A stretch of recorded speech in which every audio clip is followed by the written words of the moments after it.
Les conspirationnistes aiment bien parler de ces longues traînées blanches laissées dans le ciel par le passage des avions, des traînées blanches qu'ils appellent des chemtrails. Leur inquiétude? Que ces traînées blanches soient en fait des substances chimiques libérées par les avions pour influencer les gens, influencer les récoltes ou encore provoquer des maladies. Les conspirationnistes n'avancent aucune preuve pour justifier leurs craintes et ont, somme toute, peut-être davantage besoin d'un petit cours de sciences physiques. Dans cette vidéo, j'explique la véritable origine de ces longues traînées blanches laissées par les avions et on élimine du même coup les arguments des conspirationnistes. Et c'est parti!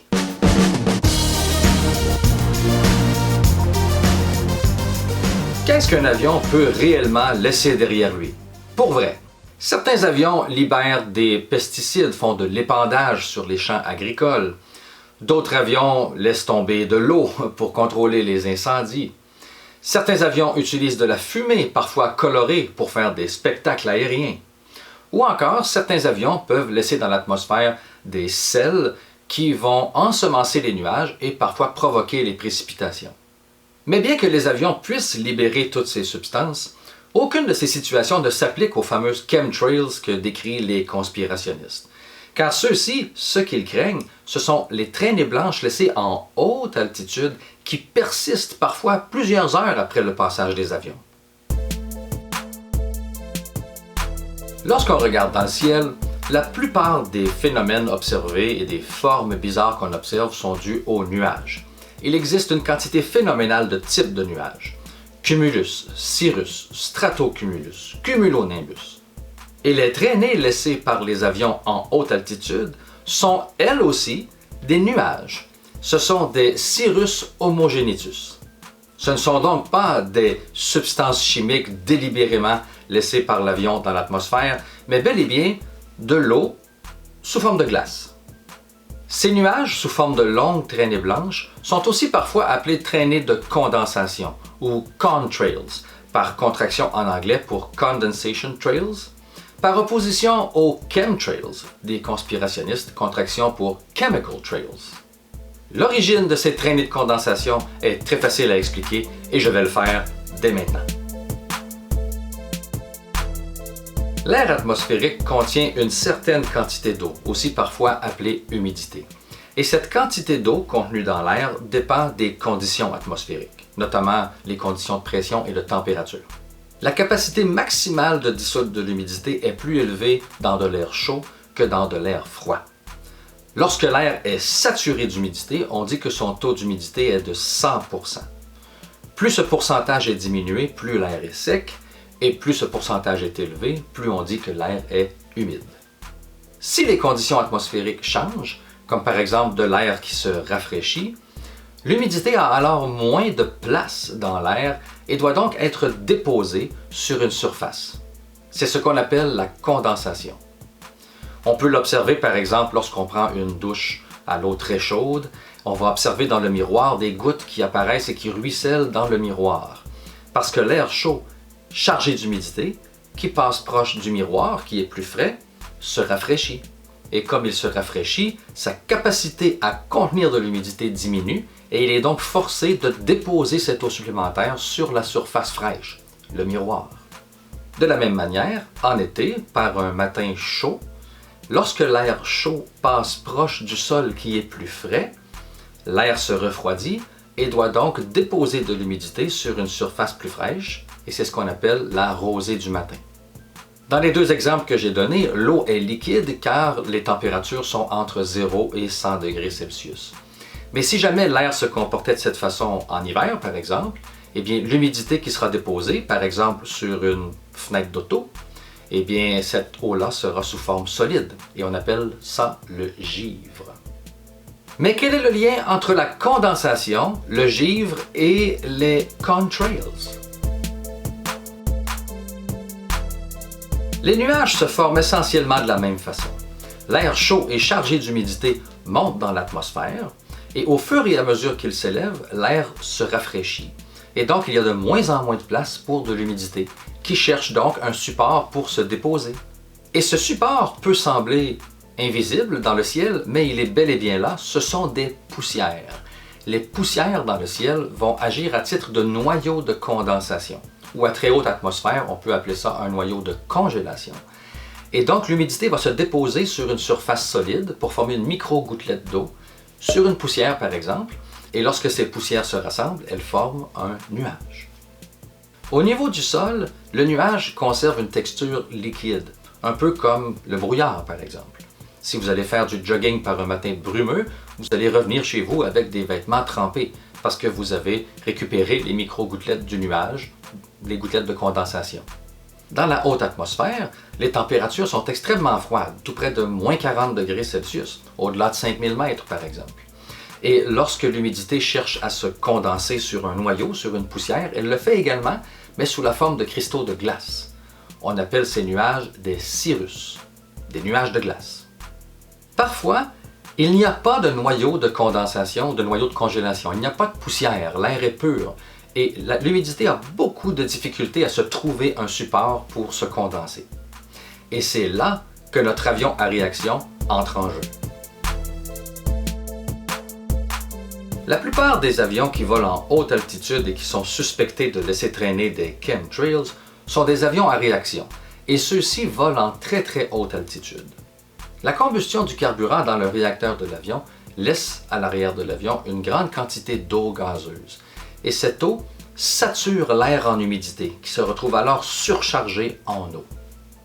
Comme l'air est saturé, il va chercher un support pour se condenser, un noyau de congélation, parce qu'on est à haute altitude. Alors l'air cherche de la poussière. La bonne nouvelle est que le moteur de l'avion libère également aussi beaucoup de poussière, beaucoup d'impuretés, par le mécanisme de combustion. Alors de la poussière est laissée. Alors tous les ingrédients sont en place, il y a beaucoup trop d'humidité, l'humidité cherche à se condenser, on a un support, on est à haute altitude et donc cette condensation se fera sous forme solide, sous forme de glace. On peut alors voir apparaître une longue traînée de condensation, un long nuage qui apparaît derrière chacun des réacteurs de l'avion, et non pas une longue traînée de produits chimiques destinés à contrôler la vie des gens. Si l'air peut rapidement réabsorber une grande quantité de l'humidité laissée par le nuage, celui-ci ne restera pas dans l'atmosphère très longtemps et disparaîtra parfois en quelques minutes, un peu comme si le nuage se dissolvait dans l'atmosphère. Mais si les conditions atmosphériques ne le permettent pas, à cause du taux d'humidité ou de la température, il se peut que cette humidité soit coincée dans le nuage et que le nuage perdure pendant plusieurs heures. Ces nuages resteront alors longtemps en suspension, pourront être affectés par les vents et les mouvements atmosphériques et prendre de drôles de formes. On peut le comparer un peu au séchage des vêtements sur une corde à linge. Si l'air est chaud et sec, il y a beaucoup de place pour de l'humidité et vos vêtements vont sécher vite parce que l'eau qui est dans les vêtements va entrer dans l'air rapidement. Mais si vous étendez vos vêtements sur une corde à linge par temps frais et humide, les conditions atmosphériques ne permettent pas à l'eau des vêtements d'entrer dans l'atmosphère qui est déjà saturée. Et vos vêtements resteront donc mouillés plus longtemps. Et, un peu comme pour les nuages qui peuvent perdurer, eh bien, vos vêtements resteront mouillés.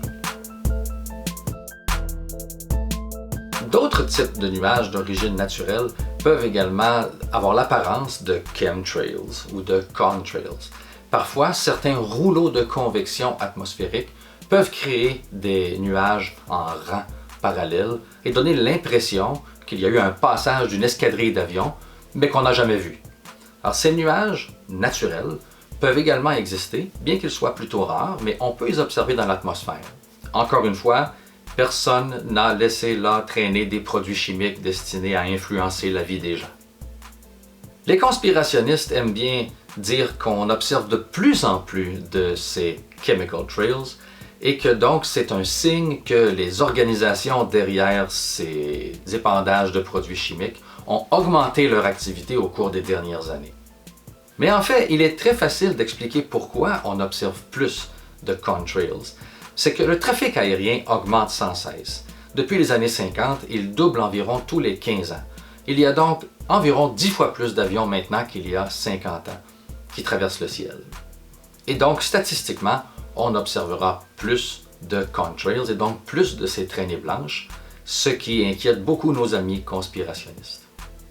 Toutefois, il faut être prudent parce que les contrails peuvent également provoquer des problèmes pour la population. Mais ce n'est pas du tout conspirationniste. Voyez-vous, les nuages en haute atmosphère, les cirrus, sont d'une couleur blanche évidemment, et ces cristaux de glace peuvent bloquer une partie du rayonnement solaire qui vient vers la Terre et refléter donc une partie de cette lumière vers l'espace. Et donc, l'augmentation du trafic aérien et l'augmentation du nombre de contrails peuvent créer un effet bouclier sur la planète et donc empêcher la planète de recevoir la pleine intensité des rayons lumineux. Et donc, ça pourrait contribuer à un certain refroidissement de l'atmosphère. Mais, lorsque nous sommes en pleine nuit, les avions circulent quand même et ces contrails ne bloquent évidemment pas la lumière du soleil puisqu'il est de l'autre côté de la Terre, mais empêchent le rayonnement infrarouge de la planète de quitter l'atmosphère. Donc, la nuit, ces contrails agissent comme un bouclier pour empêcher que les rayonnements infrarouges de la Terre quittent pour aller dans l'espace. Et donc, les rayonnements infrarouges sont bloqués en partie par les contrails et reviennent vers le sol, ce qui donne un peu plus d'intensité à l'effet de serre et contribue au réchauffement du globe. Alors le jour, les contrails créent un problème parce qu'ils refroidissent l'atmosphère et la nuit, les contrails créent des problèmes parce qu'ils réchauffent l'atmosphère.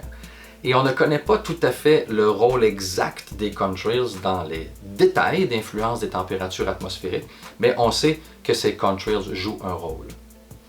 Et c'est la raison pour laquelle plusieurs ingénieurs travaillent présentement sur des moteurs à réaction qui seraient plus efficaces et qui libéreraient moins de poussière dans l'atmosphère et donc des nuages de moins grande intensité. La nature de ces fameuses traînées blanches dans le ciel est maintenant connue et elle n'a rien à voir avec la conspiration. Vous avez des amis conspirationnistes? Rassurez-les en partageant cette vidéo. Et pour en apprendre davantage sur la réalité qui nous entoure, je vous invite à regarder l'une des vidéos à la gauche de votre écran. Merci de votre écoute et à la prochaine!